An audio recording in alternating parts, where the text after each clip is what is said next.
Most legends tell that in order to live a meaningful life, we must delve deep into our mind and soul and unlock our true potential, but none of them fully disclose how we can do it. In spiritual traditions, enlightenment is seen as the ultimate goal of human existence. Now in psychology, there is a concept developed by the Swiss psychologist Carl Jung known as individuation, which refers to the process of discovering and integrating all aspects of our personality. So if you want to become a psychologically superior human or Ubermench, the second stage you must go through is the lion stage. Now in the lion stage, there are 3 steps we must go through. First step is create your loneliest desert. In the loneliest desert, however, the second metamorphosis occurs. Here the spirit becomes a lion who would conquer his freedom and be master in his own desert. Here he seeks out his last master. He wants to fight him and his last god. For ultimate victory, he wants to fight with the great dragon. Words of Nietzsche. So even in the first camel stage, where we gained our strength to start our journey towards becoming a superior human, we talked about the importance of monk mode. In the beginning, for a certain period of time, we must practice complete abstinence from media and social media. We must declutter ourselves from all external voices and social conditioning and find our inner voice, our true self. After that, we must make sure to spend some time alone daily, just with us, just listening to our thoughts and doing introspection and journaling, so that even in the modern world where we are surrounded by all this trivial stimulation and instant gratification, we can guard our voice. The second step is grow your claws and fangs. Before that, let's try to understand what type of power we are talking about. When we study about religious consciousness and religious nightmares, demonic possessions happens at the end of a series of nightmares where a supernatural agent or a demon appears in their dream. At first, it appears across the room. Then the next week, you will see a similar dream where the demon is near your bed. And if the person is weak, at the last stage, the demon will possess the consciousness of that person and he or she will wake up in a possessed state. But for thousands of years, we have evidence that there were a few people who experienced these nightmares but are able to control them. They became the most powerful. It is like these nightmares marked them as special humans. Some cultures call them shamans, because in life, who is more powerful than the person who possessed the demon but is aware of it and have ability to control it? We all possess these demons inside ourselves, aspects of our personality which when we initially shown were made fun or even punished by our parents, friends or society. We hide them beneath the darkness of our unconscious. Carl Jung called these as our shadows. In the second step, what we have to do is become aware of our shadows. First, we will do the shadow work to strengthen our spirit. There are many methods by which you can integrate your shadow, and we have already made many videos about this. But if you want to see a glimpse of your shadow right now, the best way is to see the truth, face the reality. Look closely upon your resentments, anger, regrets, because in life, we don't always get what we want. So we start developing these dark fantasies and resentments, maybe violent thoughts. Observe it, listen to it. Second thing you have to do is the shadow work for power. It can easily be done by asking a few questions to yourself, which will help you in the journey of self-discovery. It will help you to understand what you really want, not what your parents want, not what the society want you to become, but what your heart really want you to become. Now the third step is to fight the great masters and dragons. Now we are going to integrate our shadow in our psyche. For this, first you have to accept the existence of shadow. Then we have to become aware of its quality and intentions. Try to see the gift it has to offer. My brother in his teens used to argue with my father. I mean, we are really close with him, but still,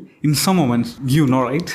And when I see that, I used to get really furious. I mean, I consider myself as a cool-headed person, but those moments really stirred my emotions. Then I had to look back in my memories and I remember few events where I did the same. I was hiding this part of my personality beneath in my shadows. That was the reason of that emotions I felt when my brother did so. When we hear about aggression, we normally see and relate it as violence and destruction. But there is a healthy side of aggression which basically protects ourselves in many situations and also act as a drive towards our goals. When it is converted to anger, rage or hate, that's a different thing. Now after seeing the gift, negotiate with yourself. So by shadow work, we understand the gift of shadow and what actions your will want you to take to achieve your full potential or to become your complete self. Now negotiate with yourself how you can implement these and take action from now on. Now write it down in your journal and commit with those actions. Yes, I know, we are not that efficient. So here is a bonus tip. Create a vision and anti-vision for yourself. For example, after your shadow work, you decided from now on, you will daily spend some time for building that passion project of yours. Now create a vision like, if you did it for 12 months, what will it look like? Maybe you will be living the life in your dreams with the people you like, doing the things you love. Now create an anti-vision like, if you didn't commit with this, you will be living a life with the persons you don't like by doing meaningless things. Imagine that hell life. Now write it it down along with your commitment that you made before.